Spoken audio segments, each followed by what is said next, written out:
If you guys enjoy this podcast, I'm going to do that thing that I thought I would never do and say, please, please, please like or subscribe to our show. When you do that, it tells everyone that we can keep making these episodes for you. It indicates that you're enjoying the show, that it's something that's worthwhile for us to do. We love talking to these authors. We love giving you access to these authors, and we love getting inside their minds and giving you a little sense of exactly how they approach their creative process. So, if you feel so moved, please, please like or subscribe to The Bookshelf with Jennifer Morrison.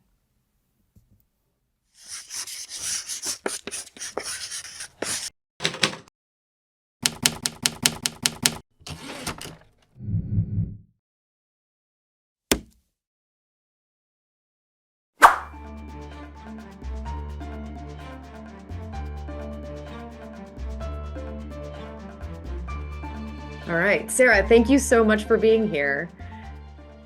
Thank you so much for having me. It's very exciting. I'm a big fan of the episodes I've listened to. Oh, thank you. And so, just so our listeners know, Ashley Michael Hoban, who was the showrunner of Dr. Death Season 2, who I got to be very close with while we were working together, is who sent me Sarah's book. And then I immediately fell in love with it. And then I immediately begged her to get Sarah to talk to me. So we have been connected from Ashley Michael. So how do you know Ashley Michael Hoban? No, the feeling's mutual. I worked with Ashley on a Disney Channel show, a Disney Plus show that ultimately never was aired, but we spent a year in a writer's room on this show, and she was the number two in the room, and she was amazing. And I just totally fell in love with her. We were good friends, and I knew that you had a book club and I had been following it. And I was like, can you just see if maybe she'd read my book? No pressure. Oh, that makes me so happy. I didn't realize that you were aware of the book club. That really makes me happy. Oh, yeah, absolutely. Because Katya, who you had on, is a good friend of mine. Oh, Katya's wonderful. That's great. It's like such a small world, I feel like, with all of the authors. Everyone kind of crosses over in some way, right? Absolutely. And Los Angeles for sure, because we are a growing group, but a small group. It's not like New York. Yeah. You throw a rock, you'll hit a novelist. Here it's I just like every time someone asks me if I've read a book, I'm like, all I do is read. And somehow every book someone brings up, I've never heard of. I'm like, there's just so many books. so many books and so many more all the time. Same. I'm actually right now, my laptop is balanced on my to be read bedside table to pile.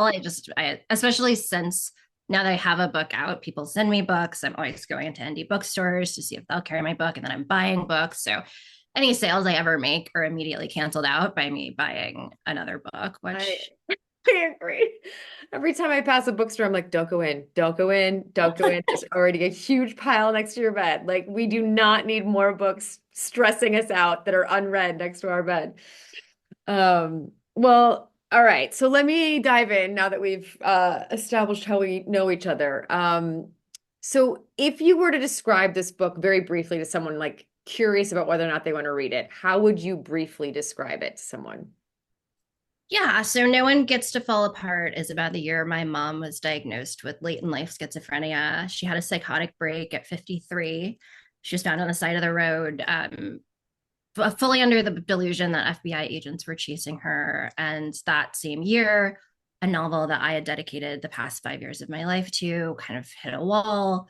And so I was just sort of questioning, should I stay in Los Angeles where I was a writer and I had a boyfriend, or should I move home and try to take care of my mother? And then throughout, I'm also tracing these patterns of mental illness back along my grandmother and her mother, who was deeply depressed, and my grandmother's grandmother, who was an enslaved woman who came to Texas, where my mom and family lived, and where I grew up from Georgia.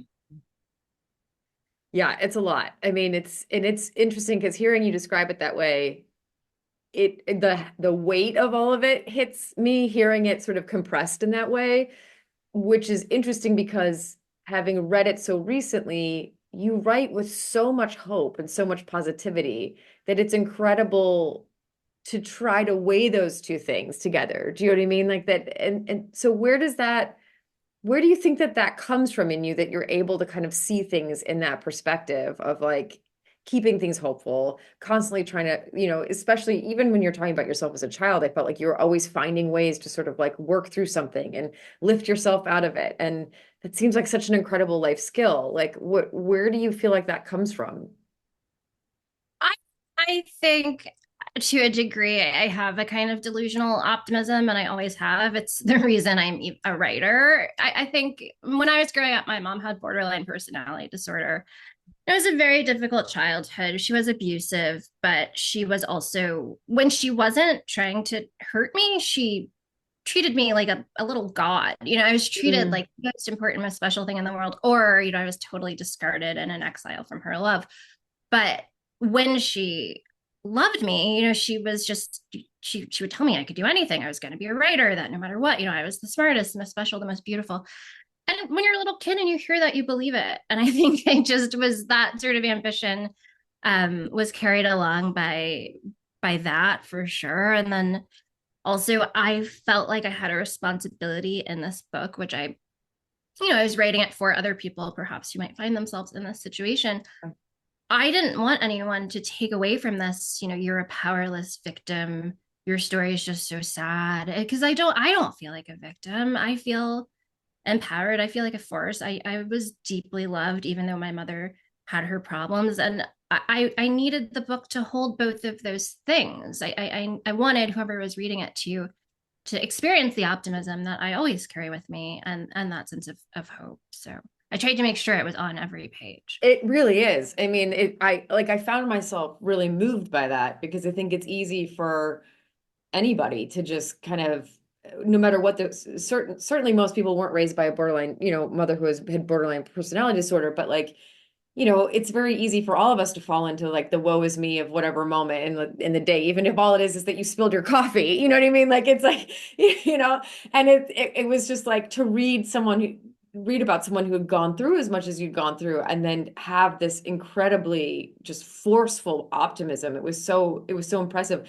But then also it was interesting because you were having these huge successes and not necessarily viewing them as huge successes.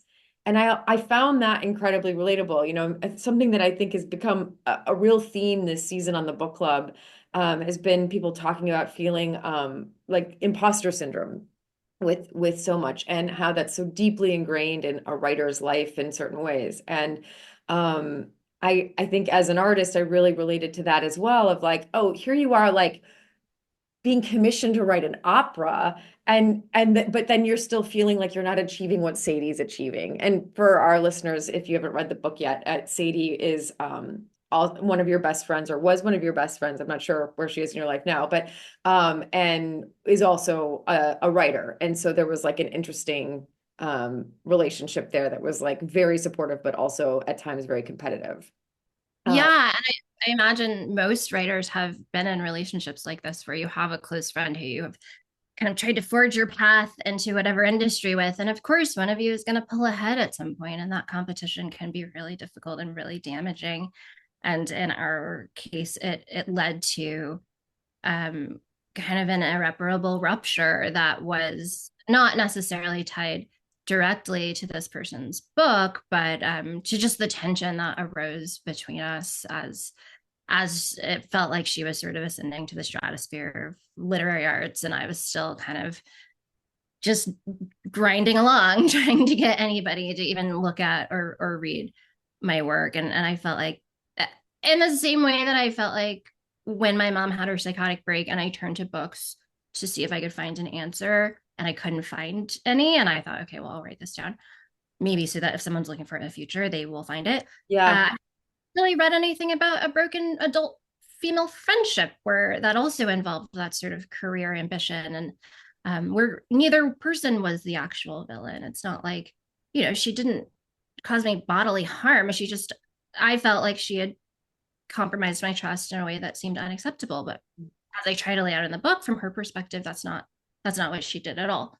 So I wanted that to feel really balanced. Yeah, I mean, I felt like that was also, like you said, very rare. I don't know if I've ever read that in a memoir, and it made me think of fiction actually, because the only place I could really think of that being so carefully drawn was in the Elena Ferrante novels. Have you read the Elena Ferrante novels?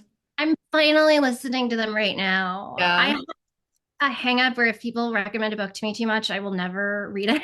Yeah, I understand. To the point where people had stopped recommending it to me. So now I'm like starting Oh like no, just please don't stop because of me.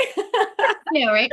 No, and of course I love them and I think they're so beautiful. And I think part of me felt like emotionally it would be too much. The weight of it might be too heavy, but I feel like I'm ready now. There And are some real similarities, though, I feel like, in what those girls go through, not just in their friendship, but also even in their upbringings, because there's just so much violence in their upbringings in a way that I feel like you were shouldering as a child as a child who wasn't around violence, it's like I can't even wrap my brain around it. I can't even imagine.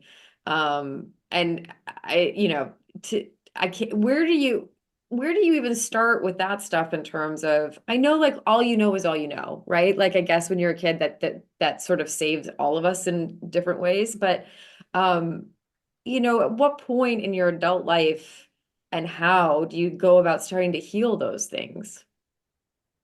yeah, I mean, you're right. All you know is all you know when you're a kid. If you are exposed to violence, at least in my case, I didn't know that other people's moms weren't like my mom, and that I Uh, kind of thought that everyone's life was like mine. And then when I figured it out, maybe in high school or college, where I would kind of make jokes about my mom and the stuff that she did, and people would just look at me instead of yeah. my mom too. It was so lonely to realize that I had been in that situation and not been aware of it. And I was scared. I was like, well, am I messed up forever? Am I fated? This is something I try to kind of outline in the book. Is my destiny to follow that same path and maybe experience my own mental illness in a way that keeps me from achieving what I want to do?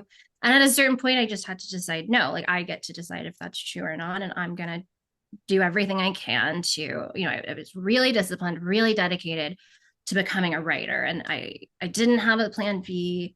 I would just get these sort of terrible office jobs and so I could have health insurance, and I would make sure that I had a cubicle and a printer, whatever the job was, and write all day. I'd wake up early and write. I mean, I was so intense about it because I Yeah. felt like it was either that or I moved back to Texas and become my mom. And that was terrifying for me. And that just wasn't. Wow. So it felt like it was only those two options. It didn't feel like anything in between. That is terrifying. Yeah. Geez.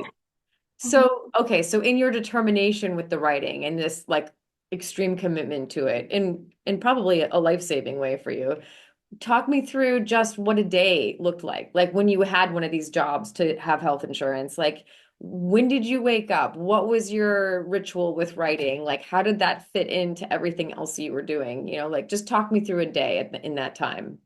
Yeah. So I had read this tweet from an author whose name I cannot remember, and I need to find it because I want to credit him because it did change the whole course of my life. That it just said, wake up, make coffee, write. And Mm, I just absorbed that and I just said, okay, I'm going to wake up, make coffee, write every day. I got out of grad school in 2013 at NYU, and I had this novel that I had sort of started to form there. I thought this novel, which is called The Anatomy Book, which plays a big role in No One Gets to Fall Apart, it was a time travel novel kind of based on The Secret History by Donna Tartt. I thought this was going to be my literary breakout, right? I thought, okay, this is going to be the thing that gets me into the New Yorker. I had this sort of idea of what being a writer meant. I'm going to be in the Paris Review. I'm going to teach at Columbia, like that whole thing. And I just would wake up at 5 a.m. I would work on this book. I would apply to fellowships. Yaddo, McDowell, all that. I was very sort of strict about the kind of admin part of the writing too. I would try to get grants. And then I would drive an hour from my neighborhood to the university where I worked in the fundraising office. And I had this ridiculous job writing thank you notes to people who had donated $10,000 or above to the university, ghostwriting those thank you letters for the provost. So mostly I was writing letters to people who had donated money to the athletics program or the medical school.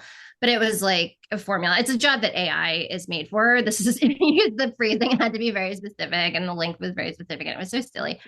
Um, because for the wealthiest donors, the provost is seeing them all the time. Anyway, it just was such a formality that felt like, I don't know, so anachronistic. But anyway, so I would do that and I had sort of finagled. I got my boss to give me my own printer. I got I was like allowed to choose a cubicle very far away from everyone else. And so I would write my like 5 or 6 thank you letters in the morning. And then I would spend the rest of the day researching. There was a French philosophy element to the novel. So I would be reading these papers, I would be writing, I'd be drafting, I'd be sending drafts to my husband, now my boyfriend at the time, would read them and edit them. And that was what I did all day long. And then I would come home and work out. And that was my routine for however many years. And I did Wow. basically, finish a draft of the novel and get an agent that way.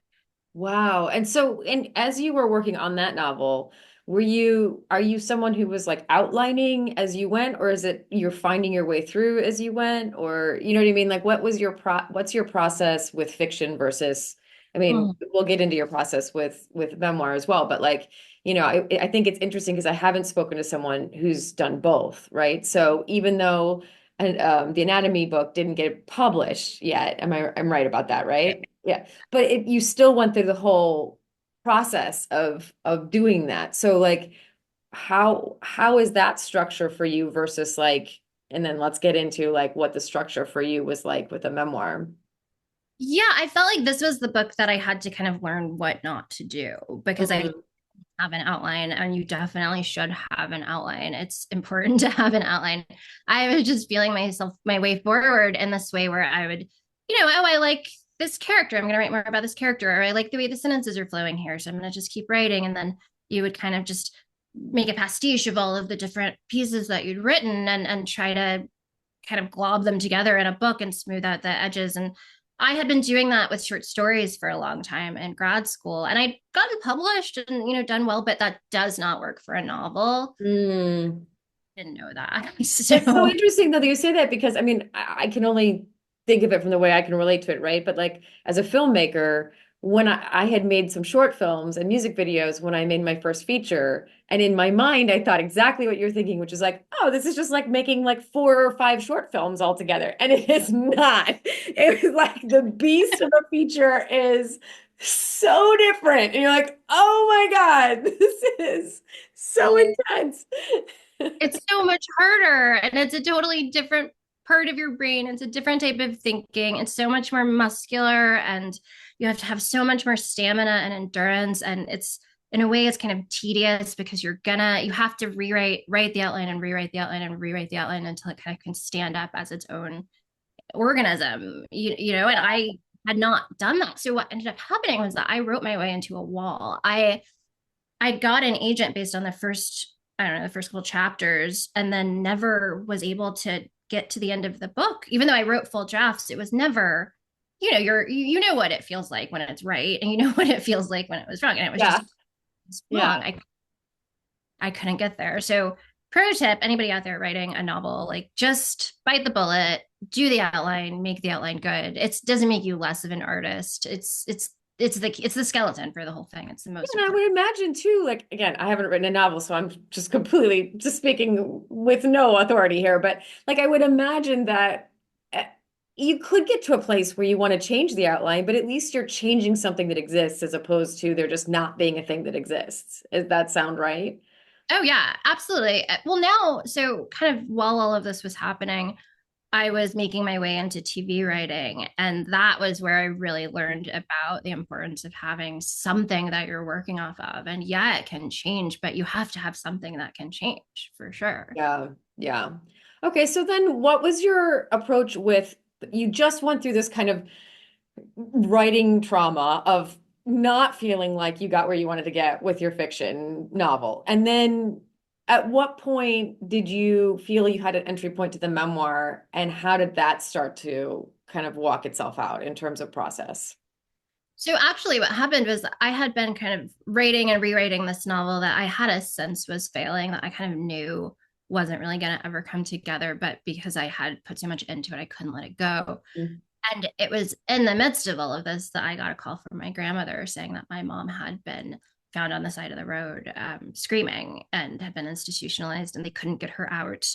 And they just had to wait until the hospital released her. And as that sort of slowly started, what the true story of what was going on kind of slowly started to emerge, I found that I couldn't write fiction anymore. I couldn't Mhm. read fiction. I couldn't just that thing that had held such like such pride of place in my life and in my brain for so long was just like gone. It was just gone. I couldn't. It just seemed so unimportant. I didn't know how to process what was happening to my mom. And so that ended up taking up all the space in my brain. And so I started writing about that. And then through processing that through writing, I started writing about the failure of the novel. And then my friends that we were talking about earlier kind of ended our friendship. And so I wrote about that. And I thought, okay, well, maybe all of these pieces will turn into a novel at some point. I don't know. Mm. It became very clear that they were a memoir. And the actual process going from sort of writing to process everything to realizing that maybe this could be a manuscript was years. That was not something that happened overnight. Oh, wow. And so, I mean, the way you just described it, it kind of felt like it was three separate things that you wrote about. So you wrote them all sort of separately and then found the way that they wove together. Is that right?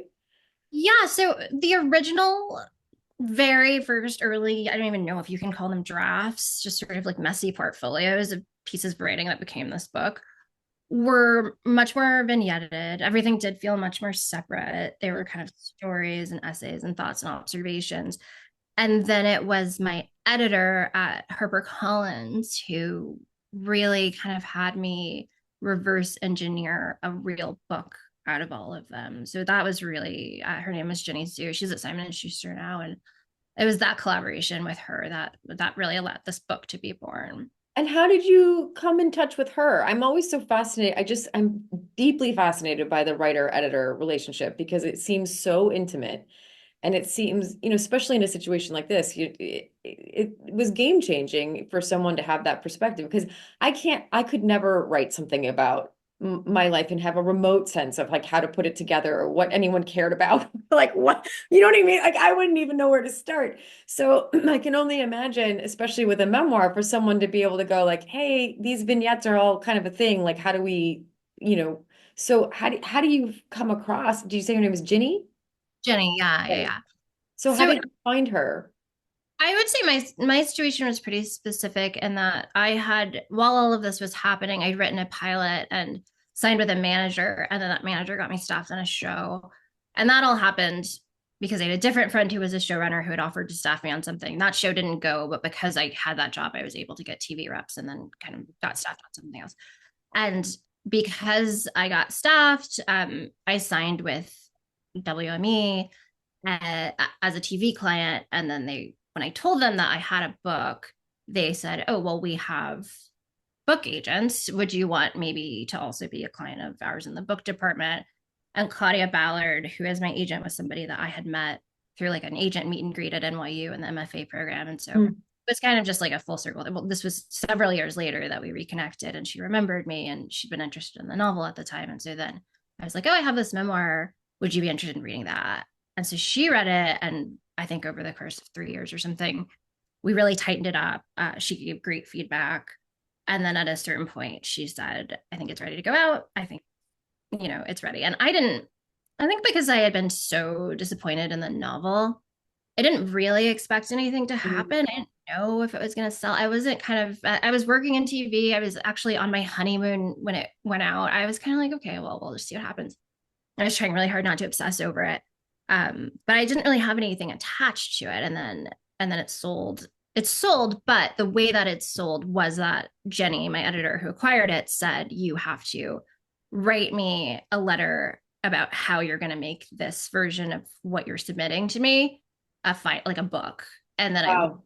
like this really ambitious letter, and then she worked with me, like I said, to reverse engineer that book out of what I had written.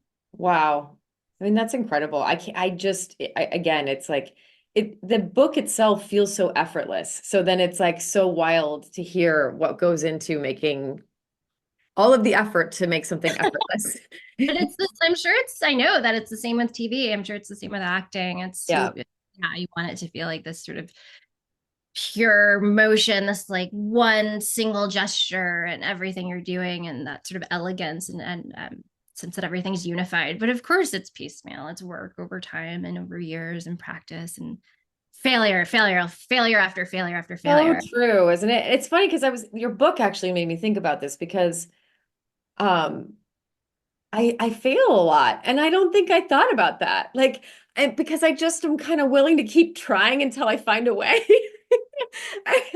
And I really relate to you in that way. Like I was like, oh, I actually like don't think I had perspective about this in my own life at all. Like someone from the outside would be like, oh, but she was on these shows and then she did this and she did that. And they only see like the result of a lot of failure, and no one's necessarily there on the day-to-day basis to see like, well, I tried this and that didn't work, and then I tried this and that didn't work, and I didn't get all those jobs, And so it's interesting though, because like my brain didn't even like label it as failure. My brain just was like, oh, well, this is just all a part of trying. So we'll just try something else. It is. It's a numbers game. It's a numbers game. And that's something that you learn when you are acting or writing or submitting short stories. It's just rejection and time are part of the equation. They have to be. You have to be rejected to ever be accepted. It's not, it's just, that's just how it's going to be. I even in writers' rooms, I've had multiple showrunners be like, wow, you are a tank. Like you pitch and I say no, and then you pitch again and I say no, and then you pitch again and I say yes. And it's like, yeah, no, but I had never thought about it like that. I was like, yeah, Yeah. because you talk to me personally, like I just want to get better at the thing. That's all. Yeah, absolutely. Absolutely. I know. I think the world would be a lot more pleasant if we all learned to take less things personally. Absolutely. Yeah. And I think you're just much more likely to find success if you realize that it's not a question of it's not a referendum on your self-worth. It's just Yeah. ability to have the stamina to keep putting yourself out there. Yeah. Did you ever feel like in some of the early rejections that it affected your decision making of how you were writing or your voice as a writer? Or did you feel like there was still, and I guess that's probably a really tricky question because there's probably always something to be learned from a failure, surely. But at the same time, it does feel like you want to hang on to or protect some kind of authenticity in your voice, right? And so I feel like that must be a tricky line to walk. Was that something you felt as you were going through all that? I think it helped that going to grad school, I had been workshopped and critiqued. And, those workshops can be really brutal. And I built Yeah. So I built up a really thick skin and I wrote enough to realize what felt good to me and what I could do and what was right. And I also built up this muscle of just, I don't really care that much. I don't get my feelings hurt. I don't care what other people think of me that much or really at all. So it was more a question of getting to a place where I felt like, oh, this is the right thing. And then I know what that instinct feels like. And then no's were the thing that would make me steer into like, okay, well, maybe I should try this other thing. Not necessarily like taking everybody's notes, but more just, okay, so this isn't connecting, but I have this other idea. Let me try that. Oh, that feels good. Let me just keep trying, Yeah. Interesting. like iterating on that. Yeah. Yeah. So there is a certain amount of like guardrail that you do have to deal with, but you're still driving within that guardrail, sort of. Yeah, that's interesting. It would be impossible. I mean, it would be so tedious to just always be trying to satisfy other people. Yeah, especially when you're in TV, it's different because it's collaborative. But with writing a book, it's your thing. Your name is the thing that's on it, and Yeah. Yeah. And so then how do you navigate because you're writing about real people, like how do you navigate the relationships of okay, I'm going to write about Sadie, I'm going to write about Ethan, I'm writing about my mom, like how do you have conversations with people beforehand? What does that process look like in order to bring those people with you in a story like this? I really, well, two things. I felt like I was allowed to write my own story. I knew that I couldn't control what happened once it was out in the world, but I could write about my own experience of my own, I guess, subjective reality. And I kind of felt like, well, if other people have a problem with it, they can write their own books and we'll have the conversation. Like, I'll let like let's talk about it. Yeah. But also that came from a book called Heartberries by Therese Marie Millot, who is a native writer who has this gorgeous book that I can't remember exactly when it came out. I want to say 2017, 2016, about raising her children and trying to escape the inheritance of generational trauma of Mm.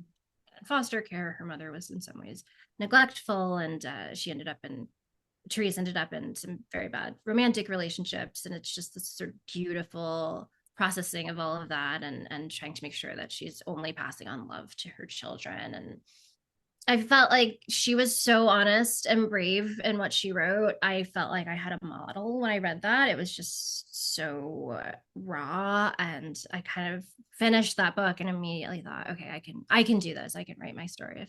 If this person can be this courageous, I can also do that. It just felt like she'd provided such an important service, and I couldn't imagine wanting to do anything else with my writing other than that. But then the other thing was that I let the people who were in the book, other than Sadie, read it. I tried to be, I was respectful. I gave them the typeset version that had been proofread and copy edited professionally, and I said, we can talk about anything you want to change. And mostly people just, some people didn't like the pseudonyms I chose for them, so I let them choose their pseudonyms. And for the most part, that's so interesting. So you were protecting them by not using real names, and then they still wanted to choose. That's so fascinating. Yeah, and I think just to have like a sense of agency in the book. And totally. But I mean, I never would have thought of that. Like it would never have occurred to me that someone would be like, I'm fine with this, but please change my fake name too. You would be surprised. Just stuff that I did think people would push back on. They didn't. And some people were thrilled and gave me great notes, just line edits and continuity issues and things like that, and had no objection whatsoever to how they were depicted. They were just excited to have the book exist, and they wanted to help make it as good as it could possibly be. And so I think you were saying your then boyfriend is now your husband. So, I mean, that's got to be tricky to navigate. I can only imagine if I wrote a book about me and my husband, like, he'd be like, hang on, what are you putting out there? Justin's such a showman. Like, he majored in theater. He's an indie filmmaker. He is a producer. I think he loved it. He is an artist. He's a writer, so he gets it. And then I think he was just excited that I was finally getting to the point of putting a book out in the world. He knew I had wanted that so bad for so long. And it was so funny because I was on like the last draft. I was just doing the final copy, like the past pages, and I had gotten it printed out so I could read it and mark it up with a pen. And I left it on the coffee table, and I went out to pick up dry cleaning or something. And I came back and he was reading it, and I was like, wow. Oh, oh shit. My heart just went in my throat. I was like, oh. I didn't mean to just leave it on the coffee table.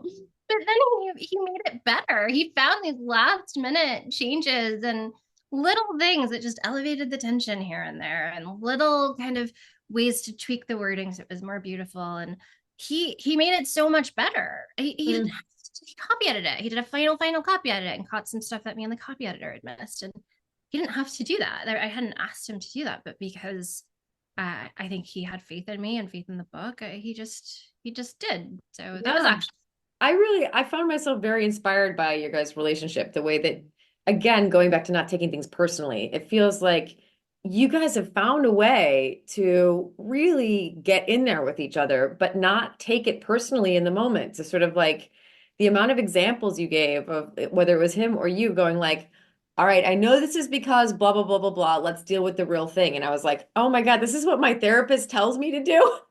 And I'm not sure I'm capable of it. It was very impressive. And I guess he has therapist parents. Is that right? Yeah. That's what I was going to say. It helps that he grew up in a house full of professional developmental psychologists. Yeah. He's in textbooks for things like becoming a good teenager and processing emotions. And so he had these amazing guides and grew up in this very loving household where his emotions were taken seriously, and his parents were professional child rearers. Basically, they literally write the books about that. So then he was able to approach my issues with a real kind of open mind, and has never made me have my own traumas. I'm a pretty flawed person, and he has never made me feel bad about that in any way, and has only ever just worked to make sure. I really credit so much of what you're talking about in the book to him. He just he's just a really loving person who is fully sort of able to give himself over to being a great and supportive partner.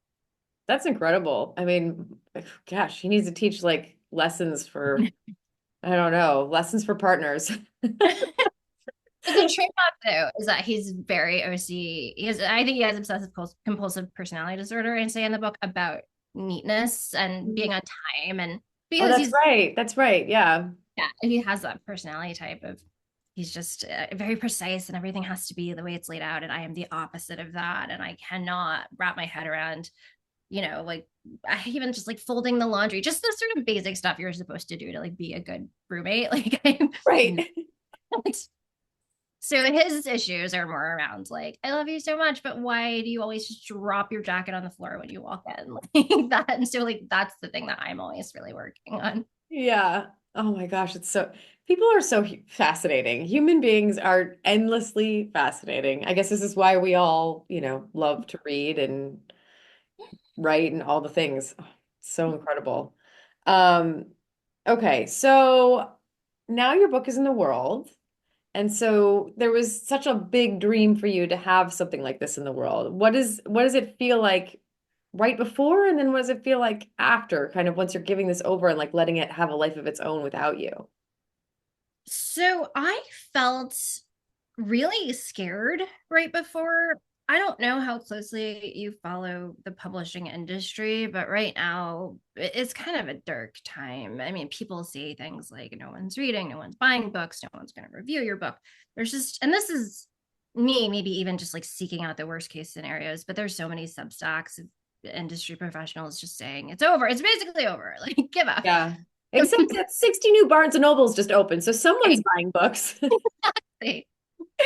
I know exactly. It's really none of that. None of what I was reading turned out to be true. I felt like I was I was so scared. So in the lead up to that week, I made sure I'd be incredibly busy. I had a friend in New York hosted a party for me, and I had all my friends in New York come because I was like, well, if nothing happens with my book, at least I can say I had a party and I hung out with my friends. And I did the same thing in LA, and I scheduled a reading in LA. I scheduled readings in New York. I had a big job that I was doing in New York the week before the book came out. I just wanted to be like busy, busy, busy, busy, busy. So I couldn't think. But then what happened was that like the rollout went incredibly well. And there was like a ton of really good publicity and great reviews. And I felt so supported by my publisher, and which was wonderful, but I hadn't carved out any time in my life for that. So it ended up being just this month of just thing after thing after thing after thing, which was great, but I was deeply overwhelmed. I felt like I was traveling. I had booked a bunch of trips, and I was in Nashville, I was in Boston, I was in Houston, I was doing a million events in LA. And in retrospect, it's great. I think that I was so proactive because it's good for the book to be out there. But I think maybe I would have given myself a little bit of a break. I would have I would have maybe trusted the process a little bit more if I had known that Harbor kind of had it under control. Yeah. And there's not really any way to know, really. I mean, even in any industry, you can't really know, but at least in film industry, there's like all this tracking that happens of like, how does it seem like it's gonna do? But it just feels like you're kind of blind going into a release. Am I reading that right? Completely blind. And it's that thing of like a little knowledge is a dangerous thing. The only knowledge I could find online was negative, and Oh, that it was just debut authors. It's a bad time to be a debut author unless you're writing something that'll go viral on TikTok. You got to try to go viral on TikTok. And I was like, what even is TikTok?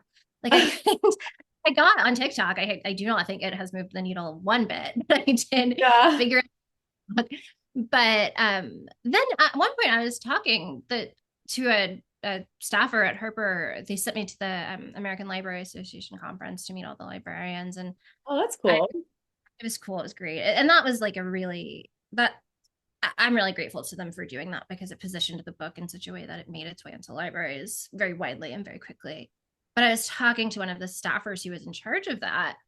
And I was like, well, is this a terrible moment for publishing and for memoir? And what do you guys, she was like, we don't listen to any of that. Like, that's just noise. We are only ever looking for good books. All we care about is good writing. Yeah. I feel like that's always going to be true. I mean, interestingly, like I've never actually done any memoirs until this season on the book club. I've always done fiction.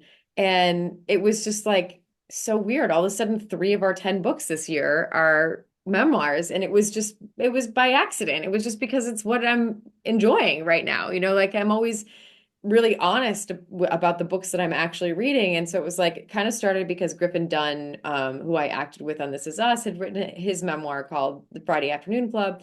I was like, oh, it would be so cool to interview Griffin. And I had no idea he was like writing that book while we were on set together. And then I met Krista Bilton, who wrote Normal Family, which has some similarities, actually. I was just speaking to her recently, interviewing her recently, and I was telling her about your book. I was like, "You're gonna love Sarah LaBrie's book." She's like, "I'm gonna get it right now." So then it was like we met and we talked and connected, and then Ashley Michael calls me about your book, and I was like, "This is so wild! Like memoirs are just kind of like making their way into my orbit right now." So they were just good writing. They were great stories and good writing, and so I think it's true. I think like people are going to read good stuff. It doesn't, there's not really a formula to the time in the world, right? No, I think it's the same for everything. It's the same for TV. It's the same for film. People will find the good thing. And I have this theory that people want to be part of communities. They want to be able to talk about the things that they love with other people. So more people will find the thing and they'll talk about it, and then it grows from there. And it all just stems from yeah, the skill and the craft. And I think the emotional resonance of whatever the thing is at this, whether it's a book or a TV show or whatever, it's Yeah. I really felt like reading, I mean, I called Ashley Michael as soon as I finished your book. I was like, I just felt like it was, I don't know how to articulate it right, so forgive me, but it was like not only had you shared something so intimate and so raw and so real, but I also felt like all of the work you've done and all of the healing you've done made it a book that like anyone could grow from.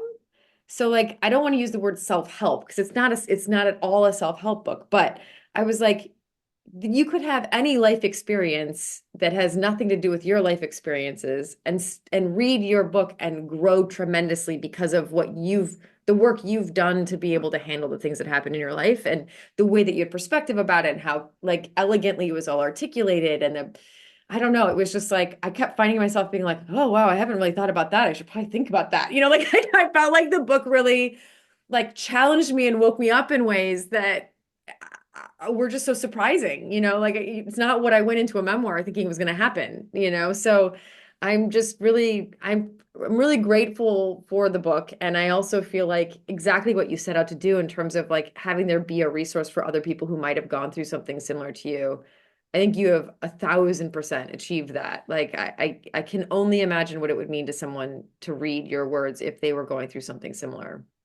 Thank you. Yeah, that's absolutely been the best part, is meeting people and having them say this happened to my daughter or my mother. I mean, obviously it's the stories are terrible and so sad, but also to have them understand me and where I'm coming from, and to be able to talk to someone that I can understand so intimately, even though we haven't met before, because we have gone through this similar experience and both maybe found ourselves at a point where we couldn't figure out how to talk about it or think about it, and to have provided in any way inroads into creating a language or a conversation Yeah. around this, caring for a mentally ill loved one, dealing with mental illness yourself, figuring out how to transmute that pain and grief into joy or survival or love, just finding that you don't have to be stuck in that space, that there is something on the other side of that. That's what like I have redefined success as, like being able to relate to people in that way. Yeah. Oh, that's so cool. I mean, seriously, incredible. And I hesitate to ask this and I almost never ask it, but I'm going to ask you because I feel like you always have a plan. What's next? Or do you want to even talk about now? If you don't want to talk about what's next, don't feel pressure. But like, do you now that you have achieved this and also kind of reshaped your idea of success in terms of having this book that people can relate to and turn to, um, do you feel like there is that kind of next thing that you want to check off the list? Yeah, I really want to write a book about the animal shelter crisis in Los Angeles. That's Hmm. in the midst of. During the WGA strike, my husband and I got really invested in helping shelters find homes for, or foster homes for, dogs that were on the euthanasia list, because the shelters are so overcrowded. due to COVID, due to backyard breeding, really good dogs, like house trained pets, and huskies and golden retrievers and boxers, and just all of these dogs that should be in loving homes are being put down. And so we figured out we would get these dogs to post them on Instagram and Nextdoor and whatever. We got these dogs to Canada, to New York, Oh, wow. Colorado. Like, we were just fundraising for transport. I was paying for so much stuff out of pocket. And that community and that world is so fascinating. Just these people who are obsessed with this work and have dedicated themselves to it, the selflessness, the financial outlay, the rescues involved, and then some of the rescues are really bad and they're really corrupt, and there's all kinds of sort of scamming going on. And that is, I just think it's such a closed off insular world that anybody who cares at all about dogs would just love to know more about, and maybe just figure out how to help solve this problem. Yeah, and if people don't know it's a problem, you can't help solve it. I mean, I'm unaware of how big of a problem it is, and I love dogs.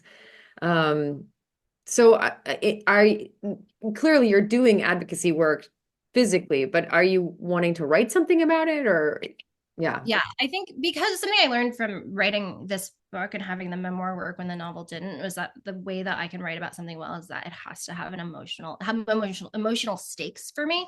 And Yeah. I feel, I mean, we ended up adopting a husky. We've been fostering, for years now, and that I want to maybe just follow one of these dogs on this path from being abandoned and a kennel outside of the city or somewhere in the county, and adopted or fostered or taken in by rescue, and just to show that maybe this dog is one of the lucky ones, but there are so many dogs that are not able to find homes. And there's just the psychological aspect and the social networking aspect of it, because so much of it is happening on Instagram. And but I do need to, the issue right now is that I have all of these stories and all this information, but I need to find the container for it, where like I feel like No One Gets to Fall Apart is in some way structured like a mystery, where I'm trying to go back and figure out what caused my mom's psychotic break. Am I going to have a psychotic break? If I have a child, are they going to inherit schizophrenia? And Yes. how do I answer these questions? And that was due actually to a close friend who is a mystery writer, who read an early draft and was like, this is a mystery, like this, why don't you try structuring it accordingly? And I need to find the container for this book about dogs and psychology and the internet and animal welfare that I want to write, and I just don't have it yet. So okay, I need to make some money. I need to get back into TV after this book publicity cycle is over. So I'm just gonna think about it and let it come as it comes, and write, and let it take the time it needs to take. It's amazing. Well, this brings us to the end, which is my favorite question, which is there any advice that you've been given that you feel like could make a difference for our listeners? So it doesn't have to be about writing, but just in general in life, is there like one piece of advice that stands out that you could pass along?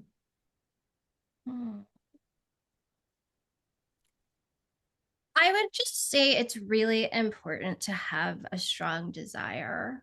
Figure out what you want, and let that shape your life, and be honest with yourself and take time if it takes time to figure that out. But I really wanted to write that novel and be a novelist, and I never did. But because I wanted it so bad, it allowed me to shape my life around writing and get to a place where I am able to support myself writing. And I'm a professional writer because I wanted that one thing so bad. So I would just say having a desire is important and should maybe be central to your life if you're an artist. What do you want? Like, know that. Also, what a beautiful example with you, because, people will get up on a stage and, give a speech and say like, follow your dreams. And, but that's so sort of general, right? And what you're saying is like, shape your life around this desire and don't hang on to expectations of what that desire is going to get you. Like, that's super fascinating. And I think so powerful, because you don't know where it's going to take you. And if you hold too tightly to one idea,